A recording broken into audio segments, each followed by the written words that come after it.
Hi, here we are again, looking at a piece that initially looks like it's a succession of chords, but I'm going to show you some interesting stuff. So let's hear the beginning of this piece.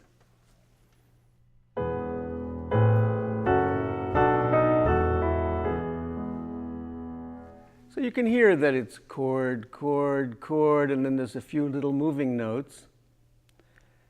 And when I proposed to Surin here that we do this piece, he said, "Oh, you mean the contrapuntal piece. What did you mean by that?"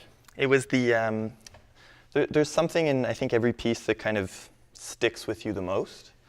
And I think it was the little inner moving lines. Can you play the beginning? So it's in the beginning, it's in the chords.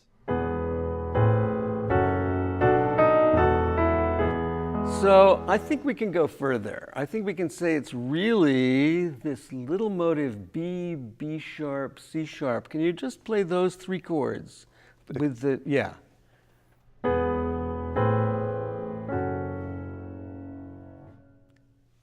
So Schoenberg said that very often a composer will introduce something at the very beginning of the piece, a kind of disturbance, and then the whole rest of the piece is an attempt by the composer to restore balance, to get rid of that disturbance. And I think this is that disturbance, that little B, B sharp, C sharp. And one thing we might want to do is look around at the score and say, how many times do we see little two semitone motives like that cropping up? And so let's show the score here, and whoa, look at that! There's another one, there's another one. Wow, they're popping up all over the place. This is crazy. So there are millions of them in the A section. There's too many for it to be meaningful. We can't say anything much more sort of profound than, oh look, the A section is permeated by this motive. So that's not so interesting. So how can we find out if some of them are more important than others?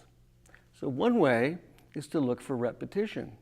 Alfred Lorenz said that repetition is what gives form to music. So we should look for repetitions of this motive that we think are meaningful, and the first one is it recurs right away in the bass.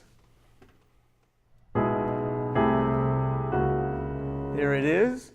And the next time B, B sharp, C sharp happens, it goes back into the tenor voice, but it starts on the downbeat. So starting on the downbeat means that Brahms has shifted the motive over, and then he adds an occurrence of the motive in the bass again, starting on the weak beat like it's supposed to, but transposed up a minor third. And that combination sounds like this.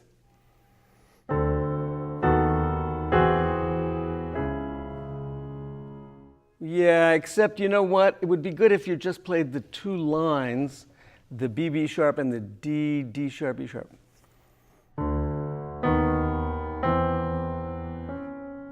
So what that is that's what I call contrapuntal thinking. That's when you take a tune and you move it over this way or that, and you take another tune or the same tune and you move it up and down. And I think it's possible to say that Brahms actually thought this way. He was crazy about counterpoint, we know that. And that then he looked at these lines that were overlapping and he said, well, what chord progressions could I do that would make this make sense?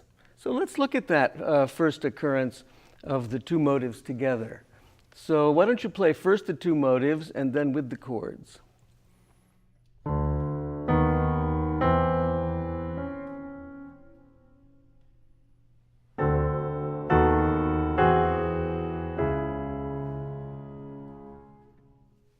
So Brahms thinks, okay, there's an augmented fifth in between two of the voices. What can I do with an augmented fifth? So he makes it part of a dominant chord in C sharp, which is the top three voices.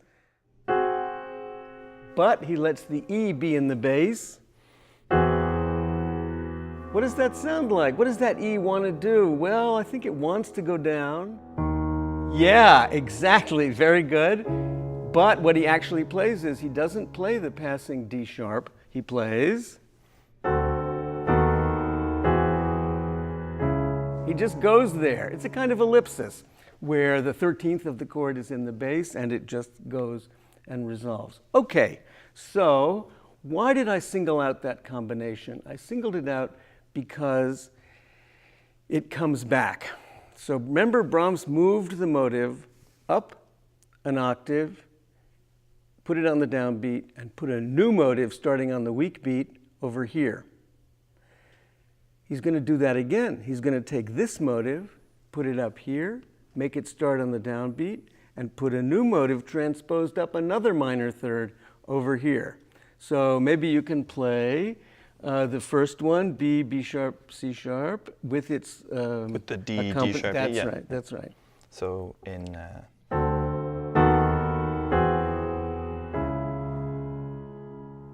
and then the next one later is.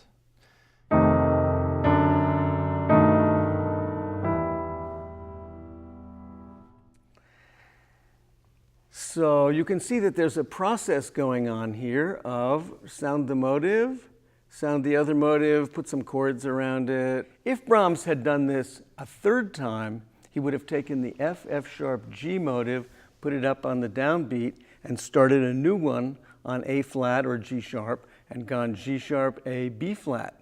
And that never happens. But something like it happens later in the reprise of the A section. And here's the G sharp, A, B flat in the right hand, just those three notes. But it's not over another version of itself. It's really just over an F pedal. Just play that. And here it is in context. See if you can still hear it.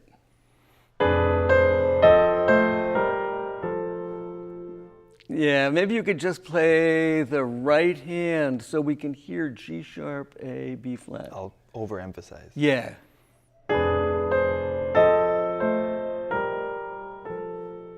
What do you think about that? Do you think that B flat actually, the A really goes to the B flat?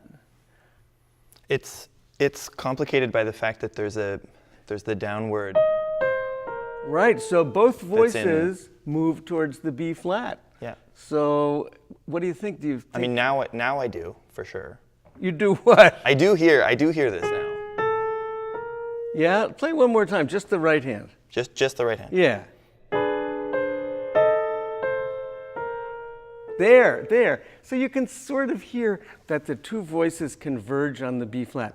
I think that's very cool. That was a nice little illustration. When the full texture is happening, I think it's very hard to hear. But I want to show you something else cool about this place.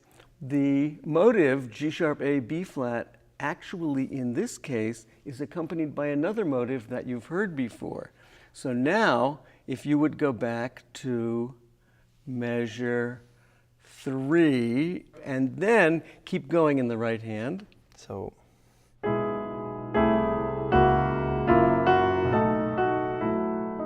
And when we get to measure 50, we get the little 3-note semitone motive, boing, boing, boing, and then da-da-dee, da-da-da, and they're played simultaneously at different transposition levels. So this also is contrapuntal thinking.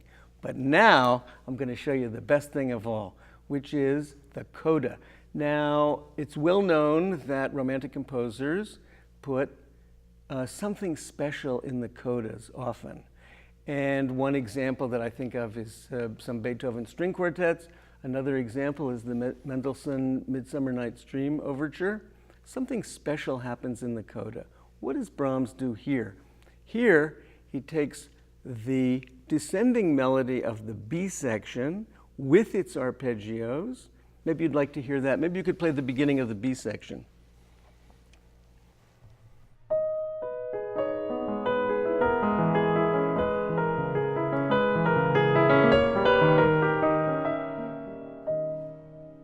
So there you have this nice descending line, dee da da dee da, and you have also deedle-dee, deedle-dee, deedle-dee, deedle-dee in there. But in the coda, Brahms combines it with the little 2-semitone ascending motive that we saw all through the A section. So it's a way of reconciling the A section and the B section. So maybe we could hear the beginning of the coda. I'll do just the right hand. So that's the... Ya-da-dee. So, thank you. So that is, it's our motive, but it's so hidden. Why is it so hidden? Well, one reason is that it goes, rhythmically it comes on the last triplet beat, the last triplet eighth of each beat. So that's pretty bad.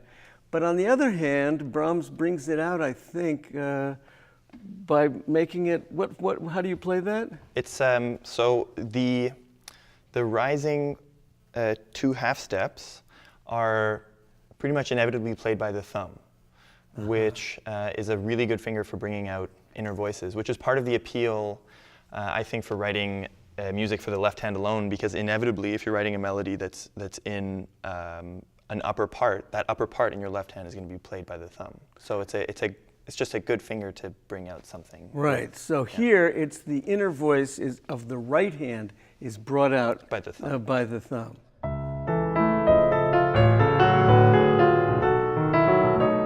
Yeah, that's good. That's very nice.